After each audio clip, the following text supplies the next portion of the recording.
Hello, good people. Welcome back to HollerCast. It's nice for you guys to be here. I wanted to, before we get started on the conversation that we've got today, which is a very interesting one, I wanted to say just a couple things. We've had quite a few people reach out to us about the Oliver Anthony concert and the reported that it was over budget and things like that. There's several people that have contacted us and wanted us to talk about it. I just want you to know that we've heard you and we will be doing something about that. We wanted to make sure we gathered all the appropriate information before that to where we can actually make an informed commentary on it. I would be wary of the folks that obviously have let's say specific intentions in what they're saying. I want to make sure that whatever we say is coming directly from the source and not from somewhere else. And I would caution you to be wary of anybody that has a strong opinion when nobody really has all the full information. So that being said, we will get to it probably next episode. But right now, we have a very special guest. Kari Shuford is with us, and also the lovely Laura. Josh is out of town this weekend doing some filming down in Myrtle Beach, and he'll be back very soon. But it's awesome to have you guys. Yeah. Thanks for joining us. Great to be here. Yeah. I'm excited. Kari. Yes. When I started to hear about your passion for what we're going to talk about today, I just want to tell you it's so awesome. And I said this just a few minutes ago, but I mean it. To take something that's a lifelong passion of yours and do something that actually affects change with it, I think is really, really cool. And I'm excited to talk about it. So basically what Kari does is you are involved in the the butterfly and the moth community, which is, I know people talk a lot about the honeybee situation and all that type of stuff, but this is something I don't know a whole lot about. Right. So you're going to have to take us through it. Right. Make sure you eat that mic, first of all, and you can pull it towards you a little bit if you need to. But so let's start at the beginning. So when you were young, kind of what spurred this passion? I just remember being really little, and I mean like really little, to the point where like being held by my parents. And I remember they would be outside, and even though I know that I couldn't have been 2 or 3, and yes, that sounds crazy, but I have a memory like an elephant. But I specifically remember my mom taking me outside, and what I now know was an Io moth. My mom was really good at photo albums, and if you really think about it, that's kind of a lost art. Nobody keeps photo albums anymore. But in all, like, our photo albums of us being little, like, there's so many of me and a butterfly, Right. like me looking at them, holding them, and so people talk about spirit animals. Butterflies are your spirit animals. Absolutely. Yeah. Absolutely. I got you. Yeah. I can definitely see that. We've known each other for quite a while, and as has Laura known you, and we all kind of grew up together. So right. Yeah, definitely. Knowing you, Kari, that makes total sense. So what was kind of the genesis? And forgive me, because you've informed me this is a whole like community of people that do this type of stuff. Oh, yeah. So what really kind of spurned obviously you've had a lifelong passion for it. Where did hey, like I can actually do something to affect change here? Where did that come in? Well, I guess it probably started several years ago whenever I came across some eggs and found out what they were, and then raised them, and then, released that, and, realized that, I can actually do this. Right. And then was kind of looking online and realized that there's, people that this is what they do. Right. And questions that I would have as a beginner, being completely new and clueless, and So I know that like the monarch thing is a big thing. I did kind of know a little bit Right. about that's sort of a thing too. So that's kind of where you started. Yeah. Yeah. Yeah. So that is definitely where I started to, to be like, okay, let me do this to make a difference. Right. And because it was just, I couldn't believe, hearing that the monarch was on a severe decline. And so, they were asking, for people to plant milkweed, native flowers, and that being one of the biggest things to help. And then if you want to, tie your hand in raising the monarch, you can do that. Just,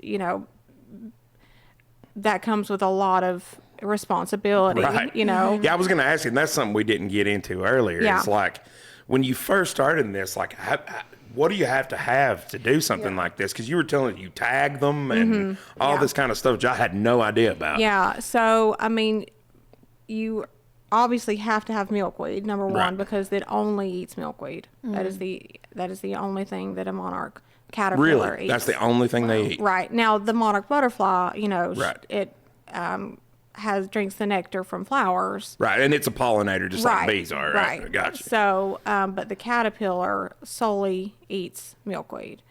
And And milkweed, I know from being a general contractor, you don't want that. Like that's one of those things that everybody gets rid of. Yeah. Right. Plotting out in our yard where I could plant some for some Right. butterflies. yeah. Well, and now, like if there's a space that has a lot of milkweed and someone is trying to, like get rid of all the milkweed, you could even call it in and possibly have that area preserved. Really? Yeah. Yeah. That's cool. That's really cool.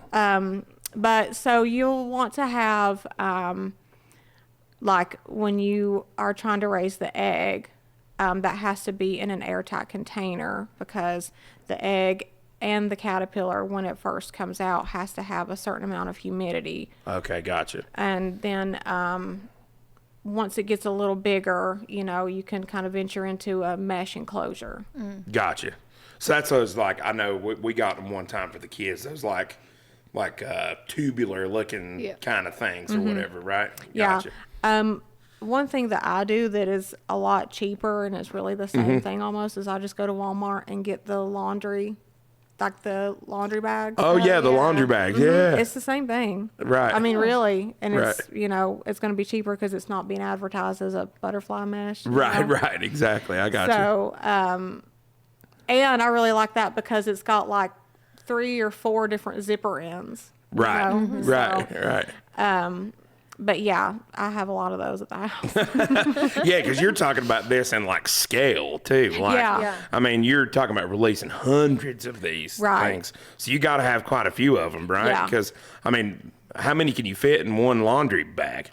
Right. Well, I really don't know because you can't get too crowded with it. Otherwise, you got to worry about bacterial infections. Right. And then one of the main things that you also have to worry about, which you just cannot avoid at times, is parasites. Right. I mean, no matter what you've done, even, the mother can pass on a type of parasite just to the egg, and you just can't Really? avoid it. Or like if you find like a baby caterpillar that has hatched, it could have, gotten a parasite just in that amount of time. I gotcha. So what's leading to like the decline of all this? Is it similar to like the honeybee thing? It's just yeah, simply deforestation, Yeah. development, Yes. things of that nature. Yeah. Right? So, and even without that, for like butterflies and moths, an adult butterfly or moth, 1% will make it to adulthood in the wild. Really? 1%. So you're probably doing more than that in captivity. Oh yeah. And so that's the reason it's like so important Right. for these kind of things. Right. Gosh, Yeah. it's like I always, these things, doing these podcasts is like you get people in here. It's I just have to say this. you get people in here that you never knew that this like Right. thing ever existed Right. or Yeah. it was even a thing. You know, it's Right. crazy the way Mind-blowing. it does. Yeah. Yeah. So you were explaining to us earlier like how you tag them and stuff. Mm-hmm. Can you go over that? Because I thought that was pretty interesting. Yeah, so you order them for the year, Mm-hmm. and you know, there's like a bracket of how many you can choose. I think like the least amount, I want to say is 50, Mm-hmm. maybe, or it might be 25. Gotcha. I can't remember, but and so it's this little circular, little circle sticker, and super sticky but super light, and so there will be an ID on it, and then So is that ID specific to like you? so it's specific to like your state and okay. the date, and you have to, and then you have to log, you know, when this happened, male or female, and So how in the world do you tell the difference between a male and a female Yeah, I was just butterfly? so Go and lift up its skirt. so a male has these on the bottom hind wings. He has these two little black dots, whereas a female doesn't. Oh, okay. So it's pretty easy to identify which ones are male yeah. and which ones Once are you female. see it, you're Right. like, okay, yeah, I can got you. tell that. Yeah. So and then also you have to log. Did you tag it in the wild, or was this captive raised? Gotcha. So yeah, and it's you just place it on its little wing. Nice. I didn't know that like monarchs were migratory either. I didn't know that was even a thing. So you were explaining that like all of these monarchs migrate south for the winter, right? Is that what they do? Now, is it just monarchs that are migratory? I believe so. Yeah. Okay. So that's why monarchs are so important because Yeah. they make that trip. Right. And tell us what you're explaining in Mexico. They go down there and basically just in mass. Yes. You're right. Yeah, and so, and you know, people even, you know, will make the trip just to see this, and you know, it's just a swarm of these monarchs, you know, just thousands and thousands and thousands that land in, you know, a top of pine, Right. because you know it holds the heat, and I mean, if you could just envision just a blanket of just moving orange and black and white. And That's it's crazy. Yeah, it's beautiful. yeah, it is. Yeah. It would really be something to see in person. So the tags, who like when I assume there's probably researchers or Yeah. something that go down to Mexico when this happens. Yeah. And they can kind of use these tags to sort of identify where Yes. they came from, and that helps them measure like the health of the Right. the whole kind Yeah. of Yeah. I won't say ecosystem, but the whole Right. yeah. Yeah. That's really cool. Yeah. Goodness. That's Yeah. super neat. That's super neat. So you were explaining too that, you know, a lot of people are doing this monarch thing, Yeah, I guess, right thankfully. now. So you've kind of decided to sort of Veer off. branch off Yeah. and do something new. So explain what. So, you know, once I saw that there were, you know, so many people hopping on the bandwagon for the Monarch, which is great. And now there are some people that would disagree. There are some people that say, oh, you know, you're messing with nature. It's supposed to be survival of the fittest. You know, you're messing with the gene pool and Right. whatnot. But so I have always loved butterflies, but I really think moths are probably my favorite. So once I realized, you know, that I could do the same thing with a moth, that's when I started to realize, oh, okay, yeah, I want to do this too. And then with, you know, trying to veer off from the monarchs, I started focusing more on some native moth species that we have. Nice. Yeah, and so, so like last year, I raised the Cecropia, which is the largest moth in the United States, the Polyphemus, which is the second largest, and the Io moth. Now the Io, it's a lot smaller, but Right. it's probably my favorite because it's just it's so pretty. It's the yellow one with the eyes. Oh, yeah. So, so yeah, I did the Cecropia, the Polyphemus, the Isle Moth, and then I did the Rosy Maple. That's usually a favorite of people because Right. it's literally pink and yellow. It's this little pink and yellow moth, like just as bright pink as you please, and just as bright yellow. I mean, it almost doesn't look real. Right. But and the caterpillars love maple, Right. rosy maple. So so I did that. Oh, and the imperial moth. So yeah, I got you. yeah. So, moths. What purpose do moths serve? Because I've never really looked into that. Are they pollinators as well? Some of them. Right. Some of them. Most are not. Right. Most moths don't have a mouth when they become an adult. Really? So they do all their eating, they do all their bidding when they're a caterpillar. And then when they become the moth, there's no mouth. So, Really? Yeah. I did not know that. Yeah, so they can't eat or drink, so they'll live for, a week, 10 days, 2 weeks. Wow. And so their sole purpose is to mate and make a new generation, and that's about it. Wow. Mm-hmm. I never knew that. That kind of came to be with no mouth. Yeah, evolutionarily. Right. Who knows? Right. But now there are some that do. Right. I'm sure you probably remember like a tobacco worm or a tomato worm. Oh, yeah, 100%. Yeah. So those actually turn into a pretty cool moth. It's in the Sphinx family. Right. And those are pollinators. And so they do have a mouth, and but they'll usually feed at night, go to the flowers at night.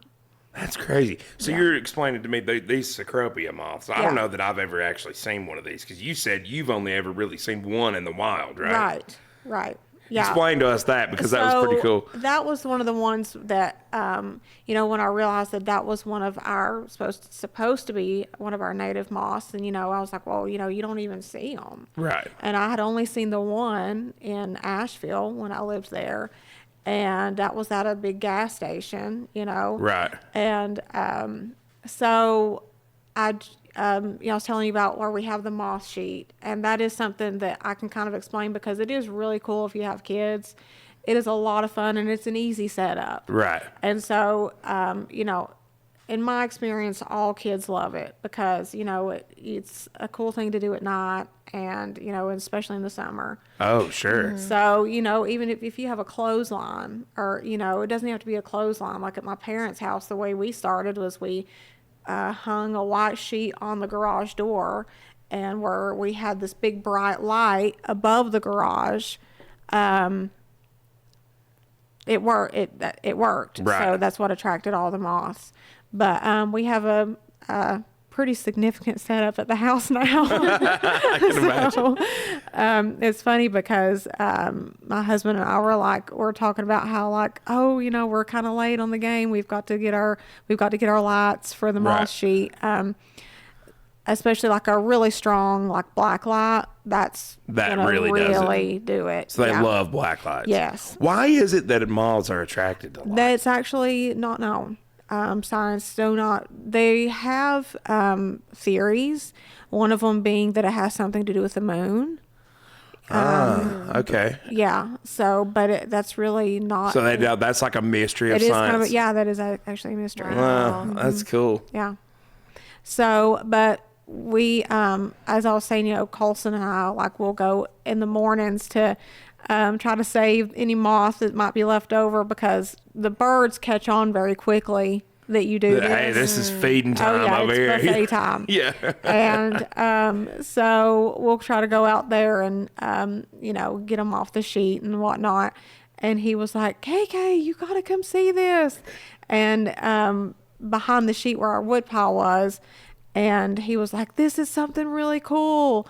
And so I went back there and, I just immediately could tell what it was. And it was a female Cecropia, and she had laid all her eggs. And now, a female moth of her species especially can lay anywhere, 1 to a few hundred eggs. Wow. And they will die once they've laid all of them. Right. And as I was saying, they'll lay them whether they're fertile or not. Right. So I was just hoping that they were fertile, and they were.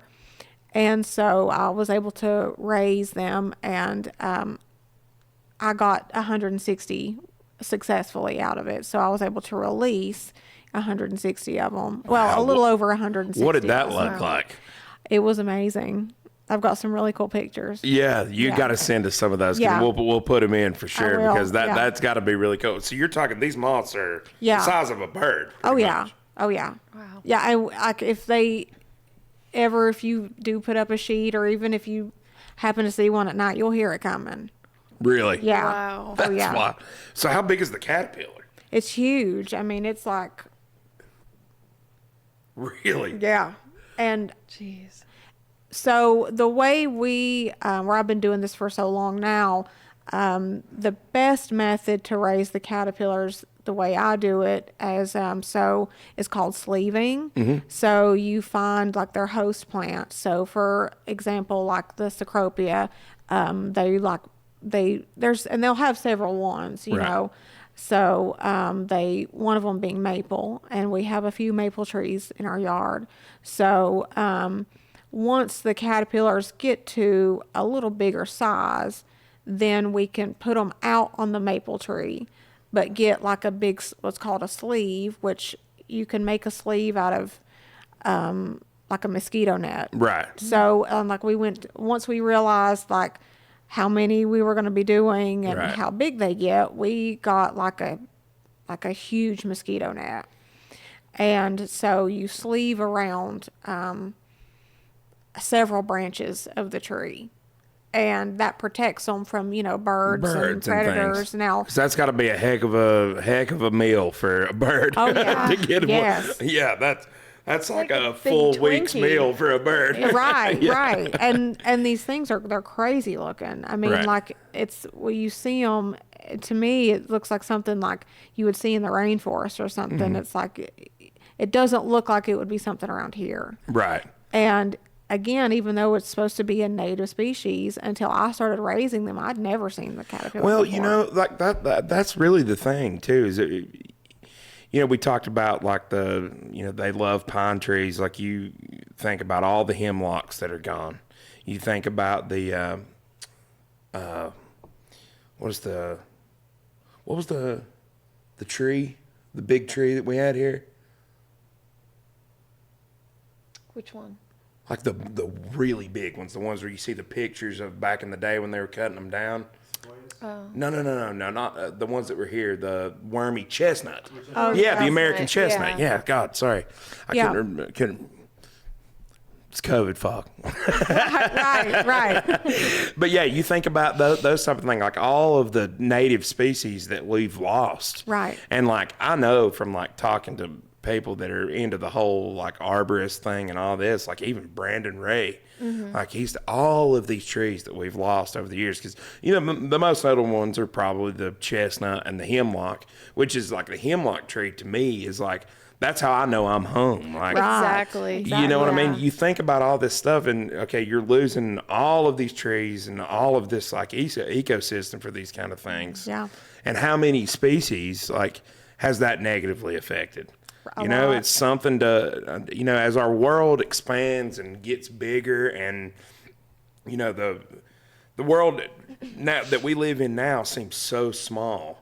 But Right. like that's come at a dear price for the environment. It really has. I mean, all these invasive species and things. I mean, you're thinking about it all the time. Even after like the flood, like they're talking about all of the invasives that have been washed down here, or all that stuff is so crazy to think about, and how that affects everything. Because the environment is one of those things that it's got that a literal butterfly effect. Right. You change one thing, and then all of these things are affected Yeah. by it. It's Right. crazy. It is, yeah. And yeah, I mean, even just like with what happened to us with, the hurricane, I mean, there's no telling how many, insects were wiped out, caterpillars. Oh, and sure. because especially for like the moth, it takes a year. They cocoon for a year, sometimes 2. Really? Yeah. Like Wow, I didn't know that either. Yeah. So like the Cecropia can cocoon for 1 to 2 years. Wow. And So you're keeping these things long term. yeah. Yeah. Wow. Yeah. That's So wild. so mine will start to cocoon in about like September, October, and then they won't reemerge until June or July of the next year. Yeah. And then sometimes not till the next June or July. Well, you see it with cicadas. I mean, cicadas, the broods only come out like, 14 to 17 years? Yeah. Oh, I don't think I knew that. Yeah, that's wild. Like all these Oh, ones that yeah. are coming out of the ground now, like buried themselves like 17 years Like ago. in Wow. 2008. Yeah. Yeah, it's wild. The whole thing is wow, that's completely Actually, wild. I love to go and collect like the little shells and stuff they leave Oh, yeah. behind. Yeah. And the other night, they've been going crazy at this one part of our yard. They've been going up the light pole. Yeah. And so I go check there every night to see. And I swear, and I called him out. There was a It was. albino one. It was the wildest Yeah, it was thing. straight white with Just white. bright red eyes. Yeah. But the wings were white. Everything was white. Everything. Like I got a stark photo. white color. Wow. I've Yeah. never Isn't that seen crazy? that. And as a kid, me and my sister would collect them, and I never saw one like that. No. Yeah. It was beautiful. Have you ever heard them called red-eyed pharaohs? Oh, yeah. Yeah. Absolutely. That's what Yeah. Dad would call them. Have you ever seen one like freshly coming out of its skin? I got a photo of that the other night. Isn't that too. crazy? Like It's- they're actually really. I saw one. I guess maybe it might have been last summer, and it was like really pretty. Like it was Yeah. like neon kind of colors. Oh yeah, there's teal like, and some of them are green really and- green too. Yeah. Like they're like it's like they range and Right. and like Yeah. they're like the way they look and I stuff. got Right. a photo of one coming out, so Yeah. I'll have to. Yeah, send we'll that have to too. put that Yeah. on here, too. It was. Yeah. But you know, Oh, it's crazy again, it's looking. like you don't ever this type of stuff you don't ever think about. Like No. you just well you take it for granted that it just Yeah. happens and Right. like oh there's just moths and there's butterflies and all Right. this, but like how that affects like the ecosystem again. I wonder why that's probably why it's called the butterfly effect. Yeah. Right. I would say so. Yeah. Well, I guess that goes back to that age-old saying when a butterfly flaps its wings. You know Yeah. what I Yeah. mean? But I mean, that stands true in everything. Right. It's wild. Yeah. Yeah. Crazy stuff. Crazy stuff. So, what have you got going now? Like, what? So all of my ones from last year are hatching out. So I've released, like as of now, I've released 5 male polyphemus and 2 female. Oh, and actually, for the Cecropia, the one that I was trying to help repopulate our area with, and I was saying that I'm hoping that I'm finally kind of starting to see the fruits of my labor. Yeah. So I had 2 females that emerged from their cocoon, and one of them was, showing signs that she was ready to pair, and so I took her outside, and she landed on Colson's little batting net, and so I just let her be, and I just thought, well, I'll check in the morning to see if she's still there or if anything, and if she is, then I'll just put her back so a bird doesn't get her. Right. And so I go out there, and she was paired with a male. Really? And so what that means is, You're I just a love maker, a matchmaker. so well, mine have just started hatching. So, and I've only had 2 females, so that means it was a male from the wild. So That's awesome. yeah, That's incredible. So, and I've never seen that. Right. So I'm hoping it was one of mine that I've That you released. yeah Yeah. yeah. That's so cool. I hope so. Wow. Well, it's so cool when you actually can prove that you're affecting some sort of Right. change and I never had any idea that these moths are like native. Yeah. Like, so when do you have any idea when they started to go on the decline? Probably coincided with development when everything started to get developed and all It that. seems like in a lot of the books that I have, it seems like in the 80s is when things were used. Well, there's notes of it. Yeah. You know. Hair metal destroyed everything. Right. Too much Aquanet hairspray and Right. we've been going up into the ecosystem. Right. Yeah. White rain. Yeah, exactly. White rain. That's crazy. That's crazy. So, would you ever want to go down to like Mexico and see the whole monarch thing? That'd be really cool. Yeah, I definitely would. Yeah, that's neat. What time of year is that usually around? So it would be like Thanksgiving, That time of Christmas. year, right when it yeah. starts to get kind of cold. Yeah, for us. Yeah. So,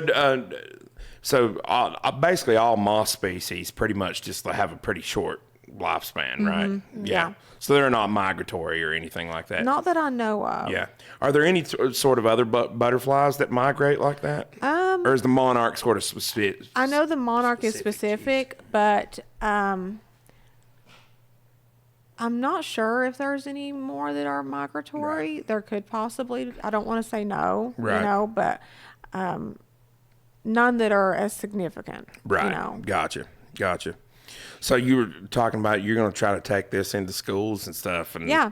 yeah. Yeah. That'd be So I got invited last summer to one of the summer camps up in Bakersville.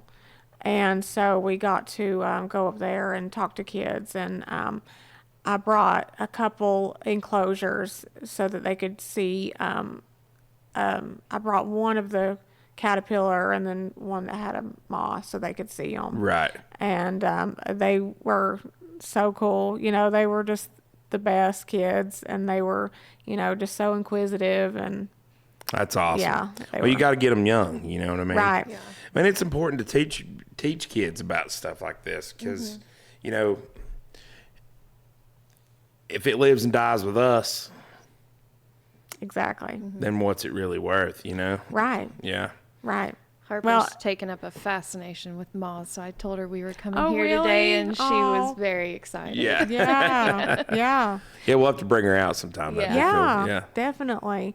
Yeah, so like when we went to the summer camp, you know, because Colson was with us, and you know he could answer all kinds of questions too. You know. Oh, so, that's awesome. Yeah, he's and he likes to help. Right. So, yeah. Well, it's like you say, when you get somebody involved and interested in something, that's really cool. Right. And even if it's not something that's a passion of his, just awareness makes a huge Oh yeah. difference. Well, and that's what I even said. You know, I was like, you know, I said, when something happens to, you know, me, I would just like to know that somebody else at least has a little bit of Right. knowledge, you know, to at least, hey, identify this, you know, or Right. you can pick out that or know what to do with this, you know. I wish Josh was here. See, Josh raises like poisonous snakes. And boy, Right. he would kill me for saying that. Venomous. Sorry. Oh. Sorry. Right. Venomous snakes. But yeah, he has a huge interest in it. Josh knows everything about like all the snake species and all this stuff. He's got some crazy stuff up there. You have to bring Colson up there and to Yeah. his house and They're take a actually look. really pretty. Yeah. Yeah. And then it's like, okay, you could kill me about 5 minutes. Awesome. I'm Right. not so cool, but very Yeah. pretty. He's got some you can take out and handle though too. So Yeah. he's got some Right. ones that are pretty cool. but- Actually, I need to reach out to him because we have three native tree frogs. And Really? Yeah. Yeah. There's native tree frogs to here? Oh yeah. Really? Oh my gosh, I didn't know. And that. actually, they're considered the chameleon of the tree frog world. Really? Yeah. So it's called the gray tree frog. Or also the southern gray tree frog or Cope's gray tree frog. But anyway, so they can blend. You know, they can change their skin to blend with their environment for defense mechanisms. Oh, really? Like a chameleon almost? Yeah. Yeah. Yeah, they can get really light, really dark. Yeah, and That's wild. yeah, and the way we even came about that was, so we were taking our pool down, and once we drained it to where there was just a little bit left, my husband was like, one day he was like, you know that we've got tadpole frog eggs in the pool? And I was like, no, we don't. And he was like, yeah, we do. And I was like, how do we have frog eggs in there? Because the closest water to us is our neighbor across the road. Right. Nick has that. I don't know if there's it's supposed to be Shuford's pond, but if you look on a map, it's spelled like Shafford's pond. Right. I got you. But anyway, that's his property. And so I was like, well, what kind of frog? I mean, a bullfrog's not going to leave a pond to come to a dried up pool. Right, you know? right. And I was like, well, do you think it might be a tree frog or something? You know, because I had heard like what I now know was a tree frog, but I thought when I had heard it back then, I was like, that might be a tree frog the way it sounded. It was. And so, yeah. And so, you know, of course, me being, you know, an animal person, I was like, well, we can't kill them, you know. And so he was like, well, we're going to drain the pool, you know. And I was like, well, I guess we're not now, you know. So we ended up, you know, trying to protect what we could. And sure enough, it was a gray tree frog. That's awesome. And so we ended up with 3 of them. And wow. Which is, that's not illegal. Right. I looked it up, trust me. And so, but they're actually really cool. They're That's really, awesome. Really cool. Like I said, I never even knew we had tree frogs. Yeah. No. Or peat frogs. Yeah, those are called spring peepers. That's like the first thing you hear in the spring. Right. Yeah. So this has kind of led to your like interest in other things. So you kind of beginning to branch out a little bit. Yeah. I get it. I like it. Yeah, you and Josh definitely need to talk for sure. Yeah, well, because so we turned our tank into a bioactive tank, which means everything's natural and living. So in the tank, it will literally take care of itself. It's ix own ecosystem. It's almost like a In our windowsill. What's the name of terrarium? Terrarium? Yeah, Terrarium. Yeah. It's a terrarium. It's a bioactive terrarium. That's awesome. Yeah. So, and we even have what, you know, like, you have to get like a cleanup crew. Right. So, you know, like the little roly-polies. Yeah. So we have to get, you know, they actually, this is crazy, but if you ever look it up, you know, like there is money in roly-polies. Really? Did you know Really? that? No, I did not. Yes. I mean, I don't know about ours, like our native ones, but there's like one species, I think it's like called the rubber duck. And it goes for like $600 for one. Oh my gosh. For one. For one. Okay, we need to get into right. roly-polies. I was digging up my flower beds diversifying into the other day. I roly-polies. found a ton. I'm going to start picking them out. Yeah. Well, I always knew from my grandmother, like when she would plant potatoes, the way you knew if the potatoes were going to be good and healthy and the soil was getting healthy if you had roly-polies in it. Yeah. Like the potato bugs, she always called them. Yep. Same thing. I'm sure that's probably a species of roly-poly. Now, I'm sure some that's of not the them- scientific name. Some of them get kind of big. I thought I've seen pictures where they're like that big. Yeah. So the technical name for them is an isopod. Yeah. And so That's the same thing as like a roly-poly, same genus or species or whatever. There's some isopods like in Asia, but they're like in the ocean. Yeah. That are like huge That's crazy. and scary looking. Yeah. So I'm it sure they literally look like looks some like sort a of giant prehistoric. roly-poly. Yeah. Well, you like- see them. It's the same thing you see in like those fossils and stuff. Yeah. Those are the same thing. Like they're Right. prehistoric Right. animals that are right there on your potatoes in southern Appalachia in the summer. Right. It's crazy. Right. The whole thing is crazy. And I see why people like get into it. Like even with Josh on the whole snake thing, like I had no interest in snakes whatsoever. But he convinced me to get one. Now I kind of know about snakes. We've got a now. boa. Yeah. Did you? Her name's Lizzie. She's getting pretty big now. Yep. Yeah, Yep. she's so chill and you can handle her and she's just, hey, I'm here. I'm just hanging out. Oh. Yeah, it's pretty cool. What do the kids think of her? Love her. Oh. Love her. Yeah, I got it for Harper. Yeah.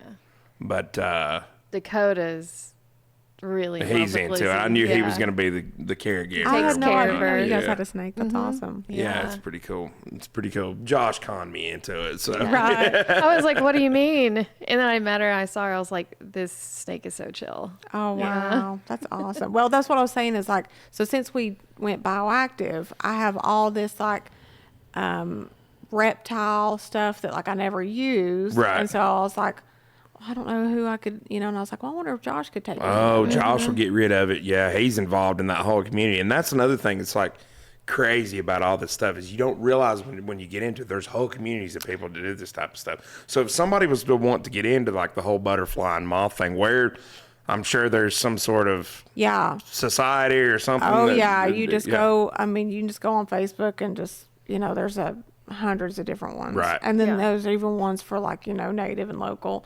And there's actually what we have is our National Moth Week.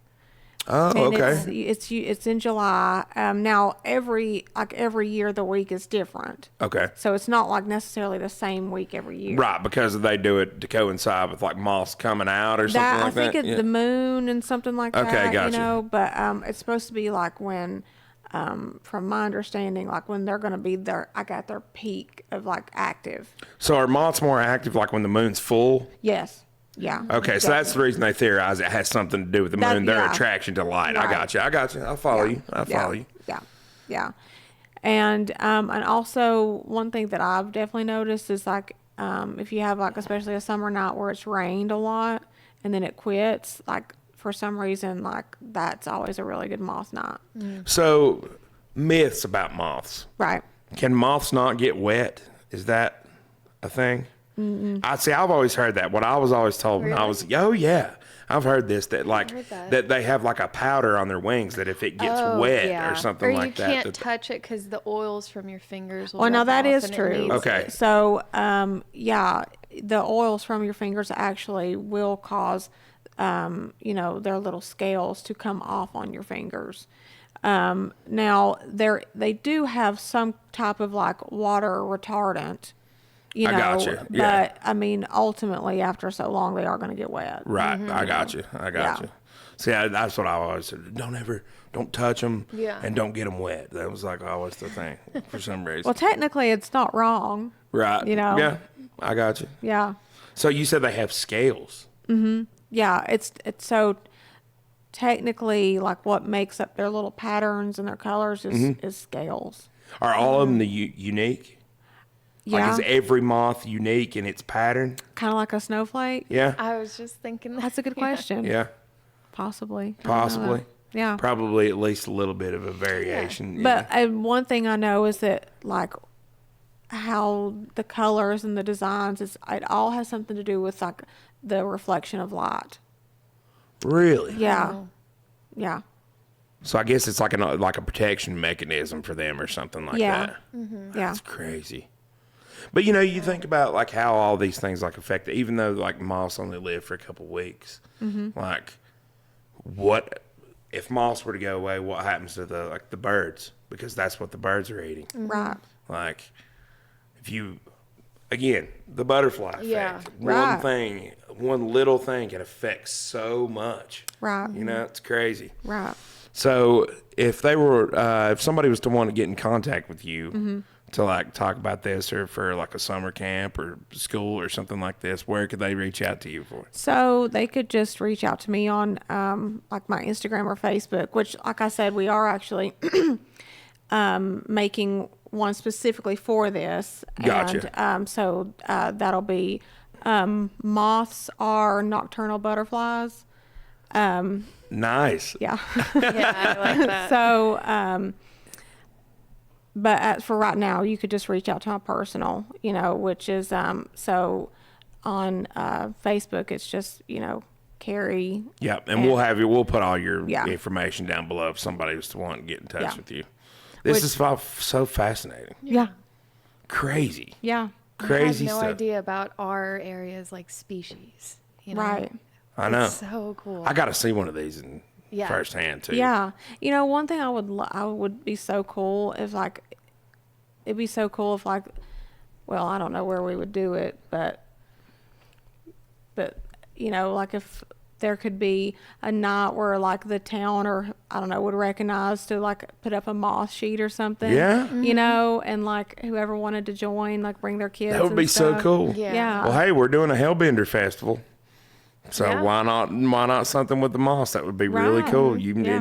We should reach out Yeah. to somebody Yeah, I about think that'd be stuff cool. like that. Educate more people, you know? Like, Yeah. I had no idea. And now it's something great, again, to learn for younger generations to grow up with that knowledge. Exactly. Well, and Tim, and I think, and I think this is a trend you see across the board is people are beginning to look back to like the old ways. Like Right. anytime in our modern, society where everything is so fast paced and everything is right here on this Convenience. little device. And don't get me wrong, the internet and stuff is a great tool. Right. But I think people are beginning to look for something that has substance because so much of this stuff. Right. Something that's organic. Yeah, Yeah. exactly. Yeah. And it's like with you, I've known you forever. Right. Like I see so many of my friends like either starting a farm or doing something like what you're doing, and like it seems to be a growing trend in everybody, especially our age, that people are beginning to be like, Yeah. this is so hollow. This digital Yeah. world that we live in Exactly. is so hollow, and people are craving something that you can put your hands on. Right. Yes, exactly. You know? Right. And man, I commend you, Kari, for like doing something like that. That's your passion. This is I couldn't Thank you. imagine a better thing for you to be into. Right. Right. Right. I think that's awesome. Yeah. Well, and I think I told Laura this, but speaking how you were like, that's probably definitely your spirit animal. Yeah. And, there's just been so many things that has happened to me that, so significant, like for instance, because, and also what the butterfly means, for Christians, is to be, born again, Well, yeah, I was going to say that earlier. Like Right. that's so true. Like the butterfly is like that perfect representation of death yeah. and rebirth, and like you Right. couldn't ask for a better Right. representation of what we see all around us in our environment. It's like you Right. see it every year happens. Every time spring comes around, everything's dead and everything comes back to life. Exactly. And I think that's, even after this hurricane, like I kept telling people, just wait till spring. Right. It's going to be the greenest spring you've ever seen. And it is. I Yeah. mean, it's neon green out Yeah. there right now, and it's only going to get more A little so. more sparse, but still very green. Right. Well, so when I was growing up, we always went to Jekyll Island. That's the beach that we always went to. In Georgia, right? Yeah. Yeah. And so we finally got to go a couple years ago, like the whole family, me, mom, and both my brothers and their family. And, and my mammy, that was her favorite place. Claire was her favorite place. And it was so crazy because, like, on the way there, I couldn't tell you how many butterflies that I would see, and I was just like, wow. And then, like, the closer we got, it was just like, it was just too many for it to be a coincidence. Like, how often do you just, like, constantly seeing them, Right. And so, and then, like, in all the years I, gone to the beach, which is a lot, I don't remember seeing butterflies on the beach, necessarily. But, like, while we were there, just swarms of them everywhere. It didn't matter, Wow. just everywhere. That's awesome. And then I think I did tell you this too, but let me think. Was it? Yeah, so it was Claire's funeral, and I walked outside just to kind of take a breather, and my husband witnessed this, and my sister-in-law, Mark's ex-wife, Joni, she witnessed it because we were all just like, literally a monarch came, like, just like, it was like in slow motion. Like, there was a bank way over there, and it, like, come from the bank, and it just kind of danced its way, and it literally just came right up to me, literally, like, fluttered in my face and landed on my shoulder. It did. And Wow. I was just like, and even my husband was, oh my gosh, you know. So it was really crazy. What's those little Wow. confirmations that you get? Oh yeah, Yeah. definitely. And Carrie, I know you've been a rock for your whole family, and it doesn't go unnoticed, dear.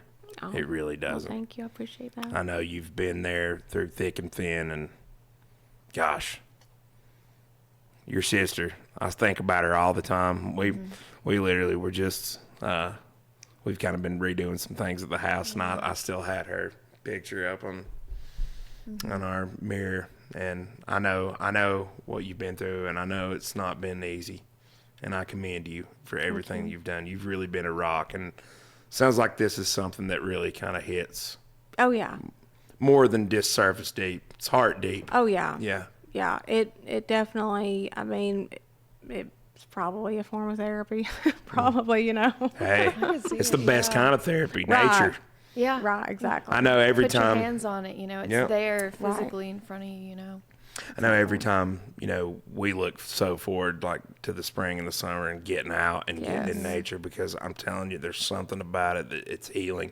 Yeah. Yes. It's where you're meant to be. Yeah. Right. I want This, a garden. I want to plant flowers Yes. and everything. There's something you know? about that connection to the soil, the connection to the land, the connection to Absolutely. nature that we just don't get. And, even going back to, when all the lights were out for 3-4 weeks, we laid on the, on mom and dad's rooftop. Yeah. We walk out on it, and where now that we were so shaded, now we have all the room in the world to see the whole night sky, Oh wow. and you could make out the Milky Way finally from there. And we just laid there and Oh. stared off. oh at yeah, it. it was so awesome just to Yeah. like see. And like, I know you even told me, JB, like just how those weeks where I didn't want them to go away in a lot of I ways. know. I know it was like, Yeah. I don't want to go back. I know. Once was- you get that yeah. taste of what I it's know. like to just be in nature and live simple. Yeah. Yes.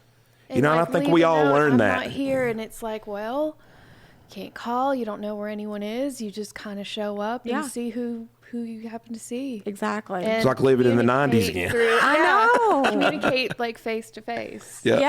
Yeah, we were the same way. Because at first it was like, what am I going to do with myself? Yeah. Right. But then like after a couple of days of that, I was like, I kind of like this, and we got more done, You wake You up did. when that sun shines. I was like, I told him every day just about, I was like, my dad had it figured out. You get up when the sun shines. Yeah. You do hard work and you go to bed when the sun goes down. And 'cause you go- don't have and you're any tired. lights. Yeah. And you're Yeah. tired. Right, yeah. It's like it was, I've said it 1,000 times, but it still rings true. It was like, oh, this is the way we're supposed to be Yes. living. You We're know? not supposed to be glued to a screen. No, we're not. I mean, and it rots your brain. It literally does. And you're just bombarded with all of these facts and Yes. competing ideas and all these things that you Yeah. don't know nothing about. And how did this show No. up in my algorithm? Why do I care? Right. What do I? And so you're constantly distracted by thinking about things that never really affect you at No, all. and you're Yeah. not supposed to be constantly in contact with everybody. I know. knowing what they're doing and what I'm doing, and you're not. We're not meant to. No, you're And- not. And I definitely don't think that a 10-year-old child is meant to. I know. That's the Right. hill I will die on. I just don't think a child is just responsible enough for a phone. I agree. Yeah. I just don't. Well, and I think, if nothing else, maybe it showed all of us, including our children, that, like, hey, it's fine to put it down. Yeah. Yeah. Put it down. This is a useful yeah. tool. It empowers the luxury knowledge to that it have. Luxury, the yeah. knowledge that it imparts is incredible. But man, if not used wisely, or if abused, it can become a disease that Yeah. eats you from Yes. the inside out. It's Even crazy. last night we, kind of sit and we, chill and sometimes like do our own thing. And I looked at him and was like, I don't want to be on my phone. I don't Right. want to have the screen in my face. I was like, can we just like talk or like listen to music Yeah. or something? So that's what we did. Yeah. We just listened to music and, Right. you know. Well, like when we were growing up, we would write notes to each other. I know. Imagine that, actually writing words on a piece of paper. And like when you called, you had to, like ask a parent to talk to somebody. You Right. didn't, you didn't have, the courage of behind a screen to text whatever you wanted to. Right. Yeah. Well, it gives you this false sense of like, I can just say whatever I want to, and there's really not going to be any consequences. Especially if they have Snapchat. Exactly. Gosh. And it gets burnt, and nobody ever knows it ever existed, and you'll never have to be held responsible for it. Exactly. But the words that we said back then, you might get a fist to your face or a nice slap across the face the next time you saw the person who said the wrong thing. I think that's good for people, Yes. But I don't know, man. It just seems I'm so glad that there's a trend like back towards the traditional things. I think that's really it encompasses really what it is. It's going back to traditional stuff. Yes. Going back to nature, back to things, and I think we need to continue it. And I commend you for having a small part in that. Well, thank you. And thanks for joining us. Oh, thank you for having me. Yeah, this was awesome. Exciting. I love it. Yeah. I love it. All right. Well, we'll wrap this thing up. Thank you for watching another episode of HollerCast, and we will see you later this week. Peace. Bye.